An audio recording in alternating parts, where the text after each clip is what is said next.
What have you seen out of Shedeur Sanders? Do you like his game? Do you think he is a franchise quarterback? What do you make of Shedeur, Troy? I do. I do think he's a franchise quarterback. I love his game. I've obviously been watching him for a number of years. I know his father intimately well, and wish him the best, of course, as well. So what Shadeur's been able to do has been remarkable. Troy Aikman says what? Shedeur Sanders haters are not going to like this one. When a Hall of Famer speaks, the NFL listens, and Aikman just dropped a take that's shaking Cleveland right now.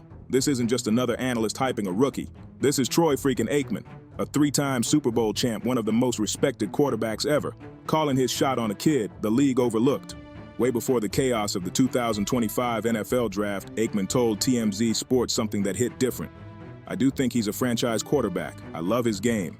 I've obviously been watching him for a number of years. I'm excited for Shedeur and really looking forward to seeing what he might do at the NFL level. My expectation is that he's going to have a hell of a career. That was back in December, before the headlines, before the controversy, before the Browns mess even started. It sounded like casual praise at first, but now, those words feel prophetic. Because months later, when Shedeur Sanders shockingly slipped all the way to the 5th round, Aikman's comment aged like gold. The same scouts who called him too flashy or too confident are now eating their words. And as Joe Flacco somehow ended up as QB1 in Cleveland, Aikman's belief in Shedeur looks more like truth than opinion. You can tell Aikman saw something others didn't, or maybe refused to see. He wasn't just evaluating talent, he was recognizing poise, leadership, and that unteachable fire in Shedeur game. Even now, as critics keep stacking doubts against him, Aikman hasn't backed down. He's doubled down, standing by his claim that Shedeur has it. That rare franchise QB DNA that can't be coached, only possessed. And it makes the whole draft night even more insane. Shedeur Sanders wasn't supposed to be sitting in that green room for hours. He wasn't supposed to wait for 160-plus names to be called before his at Colorado. He was different. Surgical, steady, straight-up elite. A 74% completion rate, over 14,000 passing yards, 134 touchdowns, and not a single missed start in 50 straight games. That's not just consistent, that's legendary college production. He was the face of Colorado's rebirth under his father, the one and only Dayon Primetime Shedeur. Together they turned Boulder into a phenomenon. Lights, cameras, swagger, and wins. But somehow, when draft weekend came, the energy changed. Pick after pick, silence. Teams took Cam Ward, Jaden Daniels, prospects with half his experience and nowhere near his poise. And yet, Shedeur's name just sat there, untouched, unexplained, unbelievable. By the time Cleveland finally called his name in round 5, the celebration had turned into confusion. What should have been the night of his life felt more like a setup. Questions replaced cheers, and even insiders couldn't explain it. How does a quarterback with that pedigree, that accuracy, that leadership, fall that far? Now, those old Aikman words echo louder than ever. Franchise quarterback. He said it before anyone else dared to. And now that Sanders is fighting for respect in Cleveland, those words might just become the prophecy that changes everything. In the NFL, there's one thing most rookie quarterbacks get that Shedeur Sanders never had: anonymity. That quiet window of time to grow, to make mistakes, to fail in peace without the world turning every throw into a headline. Most young quarterbacks get to learn the ropes behind closed doors, blending into the background until they're ready for the big stage. But not Shedeur. His spotlight has been blinding since day one. Even Troy Aikman saw it. Speaking with Michael Urban on the Michael Urban podcast, Aikman broke it down perfectly, and you could hear the honesty in his tone. I think the only unfortunate thing from my perspective, and I don't think Shedeur would feel this way, I don't think Dion would either, is that he really hasn't been allowed to just go do his thing. You know, sometimes there's comfort in anonymity, just being able to work on your craft, put in the time, and then emerge victorious. That one quote hit hard, because Aikman's right. Shedeur has never been given that chance to grow quietly. At 23, he carries one of the most recognizable last names in sports, Sanders. That alone guarantees constant cameras, non-stop talk shows, and headlines for even the smallest mistake. Every preseason throw, every sideline gesture, every press conference, magnified like it's breaking news. From Jackson State to Colorado, the spotlight has followed him like a shadow he can't shake. When he balled out at Jackson State, they said it was just because of his dad. When he dominated at Colorado, they said it was just hype. Every yard he threw for, every win he earned, every loss he took, all dissected like a science project, and through it all, he never cracked under pressure. He just kept showing up, kept throwing, kept proving. Aikman doesn't see that scrutiny as a curse, though. He sees it as the foundation of something bigger. Everything he does, he is a Sanders, so that's part of it. Everything he does is scrutinized. He's accustomed to that. I think he's going to have a great story. I've been following him since Jackson State, went and watched his first game, and I expect that when his story is told, which is way down the road, it's going to be really good. So I'm pulling for him. Those aren't empty words. That's a Hall of Famer saying, "This kid's built different." To Aikman, the attention isn't a curse. It's pressure turning into polish. It's the process that separates pretenders from legends. Sanders' 14,000-plus passing yards and 134 touchdowns aren't just stats. They're receipts. Proof that even under a microscope, he delivered. Proof that he's not just surviving the noise, he's thriving in it. And Aikman believes the same resilience that carried him through Jackson State and Colorado will shape his NFL Chapter 2. One written in adversity, pressure, and eventually redemption. But Cleveland isn't exactly a storybook setting right now. The Browns aren't chasing fairy tales. They're desperate for wins. That's why, for 2025, Kevin Stefanski made it official. Joe Flacco is QB1. The announcement sparked instant chaos. Fans exploded online, analysts questioned everything, and insiders whispered that Stefanski's so-called four-way quarterback competition was nothing but a smokescreen. Because let's be real, how is a 40-year-old veteran getting the nod over one of the most talented prospects of this new generation? Aikman's faith in Sanders makes that move look even more questionable. If Shedeur really is the franchise quarterback Troy claims he is, then why is Cleveland still stuck playing it safe? Why keep the kid hidden when his story's just getting started? Joe Flacco, 18 years deep in the league, a Super Bowl MVP, a man who's seen it all. It almost felt inevitable that he'd start the season as Cleveland's QB1. But when Michael Irvin straight up asked Troy Aikman what he thought about it, the Hall of Famer didn't flinch. He actually backed Kevin Stefanski's decision. "Yeah, interesting," Aikman said with that calm, confident tone that only legends have. "I personally think a lot of Kevin Stefanski, so if I'm Shedeur or I'm Dayon, I like that he's there. I think he gets a chance to really get coached up well. And playing behind a veteran like Flacco, he gets to watch and learn how to be a pro. That's something I didn't necessarily get, so I think that's really positive for him." That right there wasn't just talk. It came from experience. Aikman lived it. When he was drafted first overall by the Dallas Cowboys in 1989, there was no red carpet, no easing in. He was thrown straight into the fire Week 1 starter. 11 straight losses, 0 wins, baptism by flames. The man took hits, made mistakes, and built toughness the hard way. And those scars shaped him into one of the greatest quarterbacks to ever do it.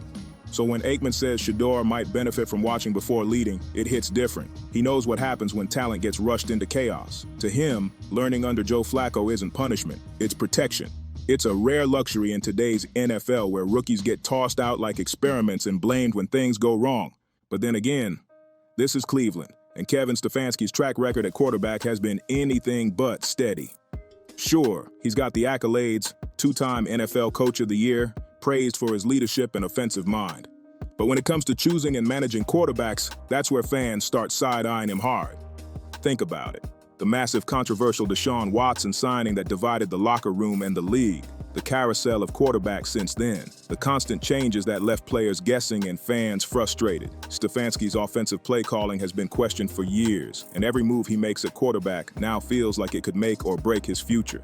Still, Aikman isn't ready to throw stones. He believes Stefanski might actually be the perfect coach for Sanders, someone disciplined enough to stabilize the chaos, someone who can give the young quarterback structure and space to grow.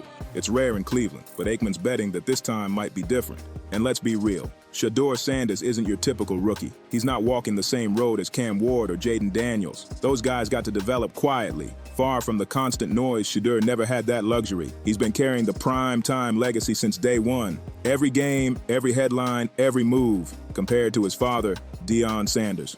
He's not just playing football, he's carrying a dynasty, a legacy built on flash, dominance, and defiance. And that's the real pressure here.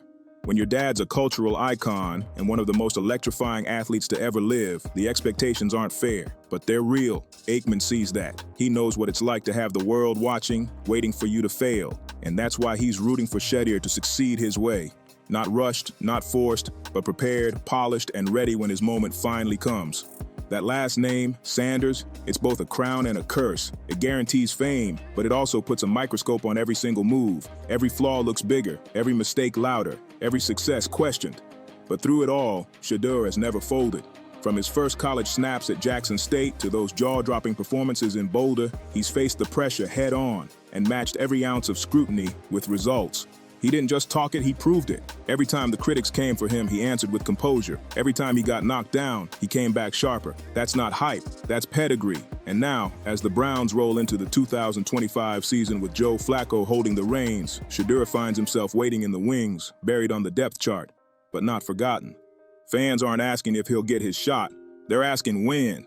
And through Troy Aikman's eyes, this moment of silence isn't a punishment, it's preparation. It's the perfect setup for something bigger.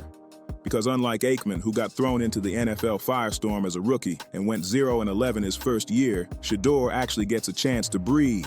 He gets to sit back, study, absorb, and build his foundation without being destroyed by unrealistic expectations. Aikman sees this as the kind of development opportunity that can make or break a young quarterback's entire career. He's not rushing to call Shedeur a star. He's calling him a project worth patience. That's rare in today's league where teams panic at the first interception. Aikman's message is clear. Let the kid cook in peace before you serve the finished product. And when you really think about it, he's right. The Browns' current setup might look like a delay, but it's actually a strategy. Behind the scenes, Sanders is refining everything. Timing, reads, leadership, turning into something polished and ready to explode when his number's called.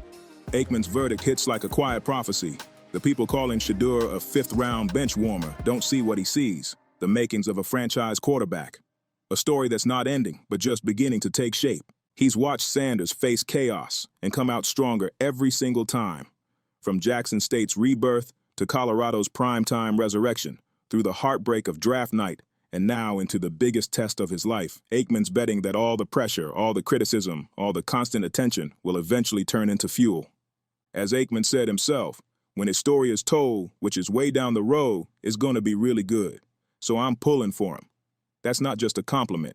That's a stamp of belief from one of the greats. The NFL doesn't hand out fairy tales. It makes you earn them. The grind, the doubt, the long climb, that's what builds legends. And if Troy Aikman's right, Shedeur Sanders' real story hasn't even started yet. But when it does, it's going to shake the league. Troy Aikman didn't just speak about Shedeur Sanders.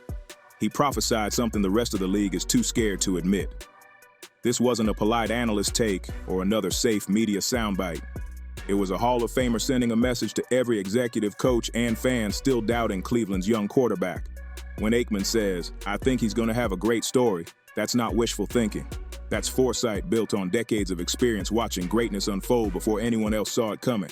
For Shedeur, that faith means everything. The kid's been judged before he's even played a full NFL snap. Every throw he makes is analyzed, every sideline clip dissected, every rumor magnified like he's already a superstar under trial. But Aikman doesn't see a player cracking under pressure. He sees a future leader sharpening his edge in silence. He understands that what looks like waiting to most people is actually transformation in motion. Because let's be honest, Cleveland's chaos is nothing new. Quarterbacks have come and gone, each promised to be the savior, and each chewed up by the pressure. Yet Shedeur stands different. He's not trying to be the next anybody. He's carving out his own lane, one built on calm composure and calculated confidence. His father's legacy may have given him the spotlight, but his work ethic is what's keeping it lit. They're not going to give up on him too quickly, and that would probably open up a can of worms for them if they start throwing Shedeur in there, even in spot duty right now. So I'm not really feeling that or really seeing it. But I will say this. In practice, Shedeur Sanders has been making a ton of progress. He looks really good. I've been saying this over and over again. If you put Shedeur and Dylan Gabriel side by side or one after the other in a 7-on-7 red zone drill, I think That's exactly what Troy Aikman recognizes, the rare blend of discipline and defiance that separates good players from generational ones. Aikman lived through it himself, thrown into the Dallas spotlight as a rookie, taking hit after hit until he learned to master the storm. He sees that same grit in Shedeur, except this time, the kid's being forced to wait. Not because he isn't ready, but because Cleveland's leadership still doesn't understand how to handle real talent. Joe Flacco might be QB1 for now, but even the most loyal fans know that clock's ticking. One bad stretch, one slip-up, and the city will turn its eyes toward the rookie everyone's been whispering about. When that moment comes, Shedeur won't just step in. He'll explode onto the field with something to prove. He's not chasing validation, he's chasing legacy. Aikman's words echo deeper than most realize. They're a reminder that some players aren't meant to blend in. They're meant to rewrite the narrative. From Jackson State to Colorado and now Cleveland, every stop in Shedeur's journey has tested his patience, his toughness, and his faith. And yet, every test has built him stronger. The pressure didn't break him, it forged him. The NFL doesn't hand out redemption arcs easily, but when they come, they hit like thunder. And if Troy Aikman's vision holds true, the next big storm in Cleveland isn't about dysfunction, it's about awakening. The rise of a quarterback the league tried to overlook, but couldn't ignore. So keep your eyes locked right here on Huddle Files, where every sideline whisper, every internal debate, and every sign of the Browns' coming shift gets uncovered first. Because when that number 14 jersey finally takes the field, you'll remember exactly who told you he was built for this. The prophecy is alive, and Shedeur Sanders' story is just beginning. If this saga had you shook, wait till you see what's next. You already know what it is. Huddle Files got the real, raw, and unfiltered breakdowns. So don't forget to like and subscribe, drop a comment, and share this with someone who needs to catch up.